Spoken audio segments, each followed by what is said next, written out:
Guys Ramzan মাস, আজকে অফিসটা তাড়াতাড়ি ছুটি দিছে। এখন বাসায় ইফতার নাই, ইফতারি আমি খাই হোটেলে, বাসায় ইফতারি ব্যবস্থা নেই। এখন মালয়েশিয়াতে গ্রামের বাজারে যাইতেছি ইফতার আনার জন্য। তো চিন্তা করলাম যাইতেছি যেহেতু, আমি তো নিজেই এই সৌন্দর্য উপভোগ করব, তা আপনাদেরকে সাথে নিয়ে উপভোগ করি। তো সেই জন্য ভিডিওটা শেয়ার করতেছি। অবশ্য কমেন্টসের মাধ্যমে জানাবেন কেমন হয়েছে ভিডিওটা, আমার সাথেই থাকুন। আর মালয়েশিয়ার গ্রামের বাজারটা কিরকম অবশ্যই দেখেন। মালয়েশিয়ার রাস্তা, গ্রামের রাস্তা, চারদিকে শুধু পাম বাগান, বাড়িঘর খুব স্বল্প, সামান্য বাড়িঘর, পাম বাগানই বেশি। যার কিছু জায়গা আছে তারাই পাম বাগান করে। এখানে শাকসবজির চেয়ে পাম বাগানটাই বেশি। এখানে ওদের ব্যবসা নাকি আল্লাহ জানে। সাথেই থাকুন।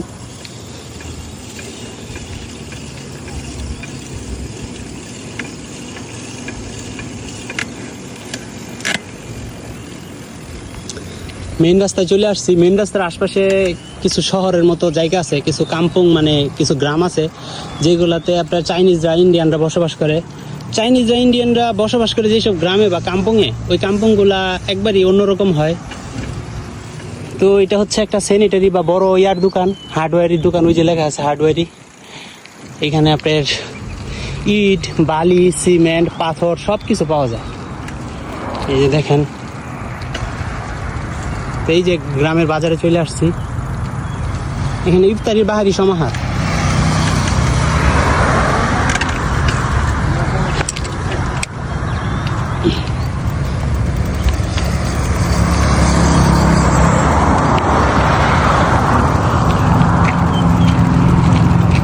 রমজান মাস উপলক্ষে গাইস, রমজান মাস উপলক্ষে আজকে রাস্তার ওই পাশে প্রচুর পরিমাণ শরবত এবং ফলের দোকান হয়েছে। আপনাদেরকে দেখাই, ওই পাশে রমজান মাস উপলক্ষে ওই পাশে প্রচুর পরিমাণ ফল এবং বিভিন্ন শরবতের দোকান হয়। তো গাইজ আমরা প্রায় বাজারের কাছাকাছি চলে আসছি। পেট্রোল পাম্প,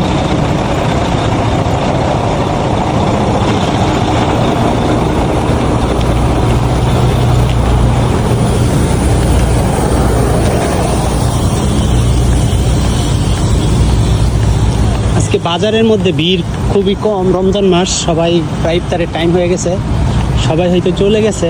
আর আজকে আবার রাস্তার ওই পাশে দেখলাম যে বাজার বসছে, সেই জন্য অবাক হয়ে গেলাম যে মানুষ নাই বাজারে, একদম মানুষ নেই। গ্রামের বাজারে তো এরকম থাকার কথা না, অনেক মানুষ থাকে।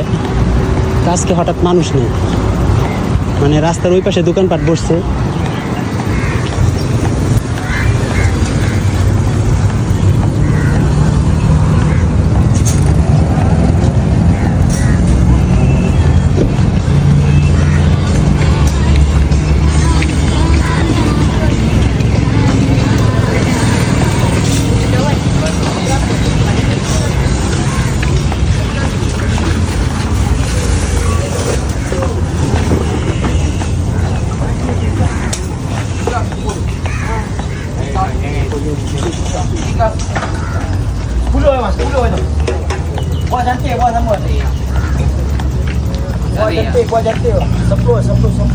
আসছিলাম এবারে শরবতের জন্য, কিন্তু শরবত এখানে নাই।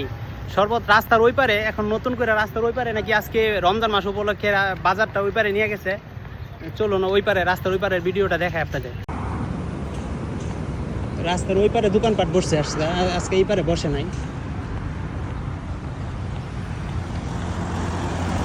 ওই যে কবরস্থানের সাইডে বসছে আর কি।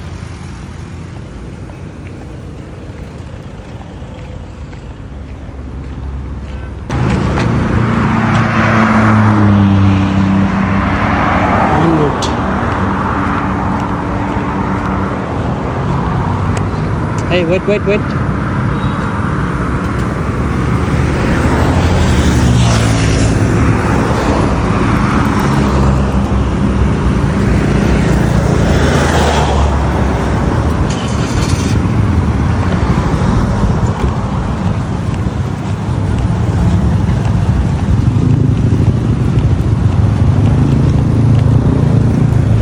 যত খাবার দাবারের দোকানপাট আছে সব রাস্তার এই পাশে বসছে আজকে। এই যে শরবত, আমরা যে শরবতগুলো খুঁজতেছিলাম,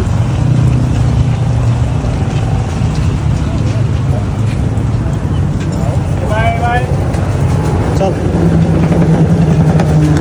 বাংলাদেশের বিভিন্ন রকমের পাহাড়ি খাবার দাবার।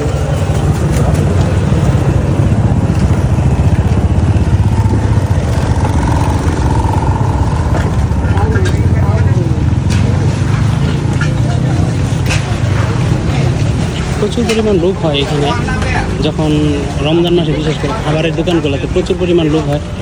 মালয়েশিয়ান অরিজিনাল মালাই যারা, তারা সকলেই মুসলিম, সুতরাং এই কারণে আর কি ইফতারের আগে প্রচুর পরিমাণ লোক হয় খাবারের দোকানগুলোতে।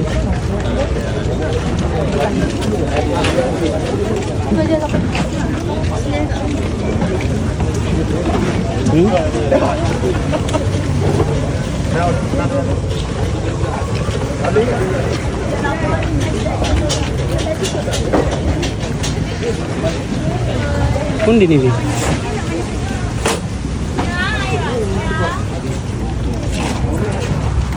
এই যে আমরা এখান থেকে শরবত নিলাম, যে বাইরে এখান থেকে রাস্তার ওই পারে আজকে শরবত নাই, সেজন্য রাস্তার উপরে আসলাম।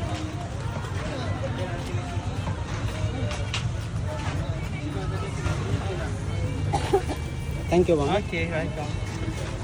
গাইস, আসছিলাম একটা ফল কিনতে। এই দেখেন, আমের দোকানে আসছি। মালয়েশিয়াতে সারা বছরই পাওয়া যায় আম। তো সবচেয়ে অবাক হলাম, এই দেখেন একটা আম, এই দেখেন খুব ছোট, মানে এদেশের দেশি আম, মানে লিচুর মতো দেশি আম। খুব ভালো লাগলো দেখে। আপনাদের কাছে কেমন লাগলো অবশ্যই জানাবেন। এই যে এখানে একটা আম কিনতে, দেখেন প্রচুর পরিমাণ সারা বছরই আম পাওয়া যায়। সব ধরনের ফলগুলো সারা বছরই পাওয়া যায়। তো গাইস, আসছিলাম, এই যে দেখেন এটা ফলের দোকানে আসছে। এখানে বাহারি রকমের ফলের সমাহার। এখান থেকে তরমুজ নিলাম। এই দেখেন একটা তরমুজ, এই যে একটা তরমুজ মোটামুটি আছে, মোটামুটি বড়, 8 রিঙ্গিত। অনেক ব্যয়বহুল, বাংলাদেশের থেকে অনেক দাম। এখানে তরমুজের দাম অনেক। তো দেখতে থাকুন। আমাদের আজকের মতো এখানে শেষ করবো, কারণ ইফতারের সময় অনেক কাছায় আসছে। বাসায় যাবো, ইফতার করবো। তো সবাই আমাদের পেজে সবসময় বেশি করে কমেন্টস করবেন, লাইক করবেন এবং অবশ্যই ফলো করে আমাদের পাশে থাকবেন।